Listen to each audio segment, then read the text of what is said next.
Alamin ang latest weather update ngayon dito sa Sir Aris Official Weather News Today.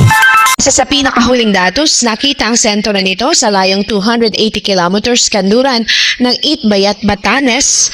Taglay pa rin ito ang lakas ng hangin na umaabot sa 95 kilometers per hour near the center at gustiness na 115 kilometers per hour. Nasa severe tropical storm category pa rin ito at malakas pa rin ho itong bagyo.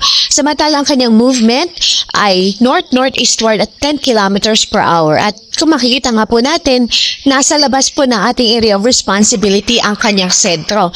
Pero bahagi ng kanyang diametro ay nakakaapekto pa rin sa ilang bahagi ng northwestern section ng Northern Luzon.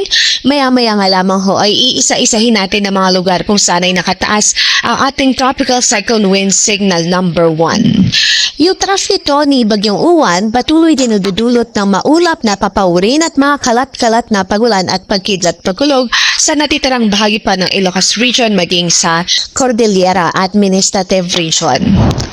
At base na nga po sa track na ipinalabas po nating 5 a.m. bulletin, makikita nga po natin na sa mga nakalipas na oras ay northeastward o pahilagang silangan na ang kanyang pagkilos.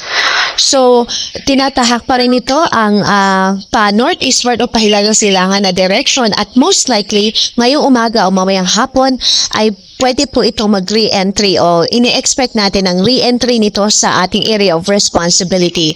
Papasok ho itong muli sa ating PAR and then in-expect natin magla-landfall ito sa southwestern section ng Taiwan.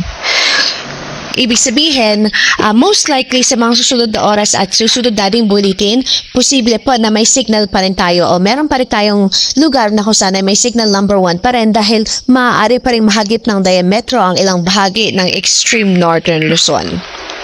So ayun, generally, northwestward ang kanyang magiging movement. Magla-landfall po ito sa southwestern portion ng Taiwan and then mag-emerge siya dito sa Ryukyu Islands hanggang sa makalabas po siya ng ating area of responsibility. At dahil nga po magla-landfall ito sa landmass ng Taiwan, ine-expect natin sa mga susunod na oras at araw ay unti-unti din ho itong hihina hanggang sa maging remnant low pressure area na lamang po ito paglabas na ating area of responsibility.